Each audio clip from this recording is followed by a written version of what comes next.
இலக்கை நோக்கி டுவர்ட் த கோல். இந்த நிகழ்ச்சிக்கு உங்களை அன்புடன் வரவேற்கிறோம். Praise the Lord. ஆண்டவராகிய இயேசுவின் இனிய நாமத்தில் உங்கள் எல்லாருக்கும் அன்பின் வாழ்த்துக்கள். யோவான் எழுதின சுவிசேஷம் 3ஆம் அதிகாரம் 16ஆம் வசனம். தேவன் தம்முடைய ஒரே பேரான குமாரனை விசுவாசிக்கிறவன் எவனோ அவன் கெட்டு போகாமல் நித்திய ஜீவனை அடையும்படிக்கு அவரை தந்தருளி இவ்வளவாய் உலகத்தில் அன்பு கூர்ந்தார். தேவனுடைய அன்பு, அவர் தம்முடைய ஒரே பேரான குமாரனை இந்த உலகத்திற்கு கொடுத்ததின் மூலமாக மனிதர்களை மீட்கும்படியாக அந்த அன்பின் வெளிப்பாடாய் இயேசு நமக்கு கொடுக்கப்பட்டதினால தேவன் எவ்வளவு அன்புள்ளவர் என்பதை இன்னைக்கு நாம் ருசித்து கொண்டிருக்கிறோம். இந்த உலகத்தில் அநேகர் அதை அனுபவித்து கொண்டிருக்கிறார்கள். ஆனால் இன்னும் இந்த உண்மை தெரியாதவர்கள் ஏராளம் உண்டு. தேவனுடைய அன்பின் நீளம், அகலம், ஆழம் எவ்வளவு என்பதை புரியாத ஜனங்கள் நிறைய பேர் இருக்கிறாங்க. அவங்களுக்கு இந்த நாட்கள் தேவனை கொடுக்க வேண்டிய நாட்கள். அவர்களுக்கு இந்த நாட்கள் இயேசுவை நாம் அறிமுகப்படுத்த வேண்டிய நாட்கள். ஆசியா மைனர் என்று அறியப்பட்ட இன்றைக்கு துருக்கி என்கிற ஒரு தேசத்துல மைரா அப்படிங்கிற இடத்துல ஒரு பெரிய செல்வந்தருடைய குடும்பம் வாழ்ந்தது. அதுல ஒரு சின்ன பையன் திடீரென்று அந்த பெற்றோர் மரித்ததுனால அந்த சிறுவன் யாரும் இல்லாத ஒரு நிலைக்கு ஆளானான். ஆனா பாருங்க, ஏகப்பட்ட சொத்து, ஆஸ்திகள், ஐஸ்வர்யம். அந்த பையன் வளர்ந்து பணி செய்யும், கடவுளுக்கு சேவை செய்யும் ஒரு பேராயராய் மாறினார்.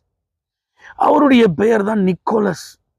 ஆகவே சின்ன வயசுல தன்னுடைய பெற்றோரை இழந்து அப்படி ஒரு அன்பு இல்லாம, ஆதரவு இல்லாம, அரவணைப்பு இல்லாம வளர்ந்ததுனால அவருடைய இருதயம் ரொம்ப இழகினதா இருந்ததாம்.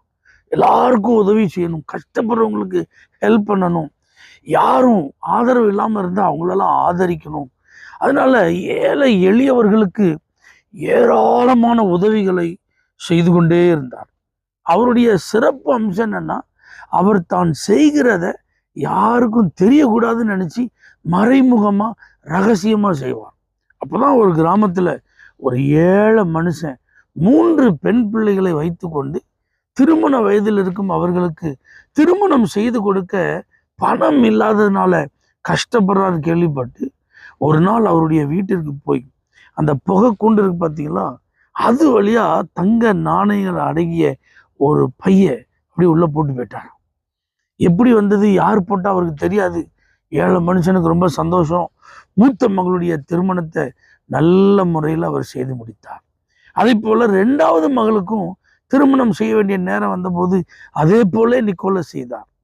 இப்ப இந்த தகப்பனுக்கு ஒரு எண்ணம், யார் இதை செய்யறா, எப்படி இது வருது, இதை எப்படியாவது கண்டுபிடிக்கணும். இப்ப 3வது மகளுடைய அந்த திருமணம் நடக்கிற அந்த நேரத்துல யார் இதை செய்யறா அப்படின்னு பாக்குறதுக்காக அவர் ரொம்ப இரவுல விழிப்போடு கவனித்து கொண்டிருந்த போது நிக்கோலஸ் யாருக்குமே தெரியாம அந்த பண முடிப்பை போட, அந்த தங்க நாணயங்கள் இருக்கிற அந்த பைய போட வந்தப்ப இவர் கண்டுபிடிச்சிட்டார். அப்ப நீங்க தான் இதெல்லாம் செய்யறதா? ஆமா, நான் செய்யறது யாருக்கும் தெரியக்கூடாது என்பதற்காக ரகசியமா இதை செய்யறேன், தயவு செய்து நீங்க யார்ட்டையும் சொல்லிடுறாங்க. அந்த தகப்பன் மூலமா இந்த நிக்கோலஸ் சம்பந்தப்பட்ட உண்மை வெளிவந்ததுனால்தான் இன்னைக்கு நான் உங்கள்கிட்ட சொல்லிட்டு இருக்கேன். அப்ப பாருங்க, அன்பை வெளிப்படுத்துவது என்பது சிறந்ததை கொடுப்பதின் மூலமா. அப்ப இயேசுவானவர் தான் இந்த உலகத்துல ஒரு மனிதனுக்கு கொடுக்கப்பட வேண்டிய சிறந்த வெகுமதி. ஆகவே இயேசுவை அறியாதவர்களுக்கு இந்த நாட்களில் நாம் இயேசுவை அறிமுகப்படுத்துவோம், இயேசுவை அறிவிப்போம். நன்மை செய்யத்தக்கவர்களுக்கு நம்மால் இயன்ற நன்மைகளை நாம் செய்வோம். தேவன் நமக்கு ஏராளமான ஆசீர்வாதங்களை தந்திருக்கிறார். அந்த ஆசீர்வாதங்களை நாம் அனைவருக்கும், தேவையுள்ளவர்களுக்கு பகிர்ந்தளிப்போம். அப்படி இந்த சீசனை நம்ம என்ஜாய் பண்ணுவோம். தேவன் அதன் மூலமாய் மகிமைப்படுவார். பரலோக தேவனே, கொடுப்பதுதான் கிறிஸ்துமஸ். நீங்க உங்க அன்பை வெளிப்படுத்த உங்க குமாரனை கொடுத்து அதை வெளிப்படுத்தி இருக்கிறீர். அதே போல எங்களிடத்தில் இருக்கிற இயேசுவை நாங்கள் மற்றவர்களுக்கு கொடுக்கணும். அதே நேரத்தில் எங்களுக்கு நீங்க தந்திருக்கிற ஆசீர்வாதங்களையும் நாங்கள் பகிர்ந்தளிக்க எங்களுக்கு கிருபை தாரும். இயேசுவின் நாமத்தில் பிதாவே, ஆமென். For prayer contact Pastor J. Kumar, El Shaddai Ministries, 9500252586, Surandai.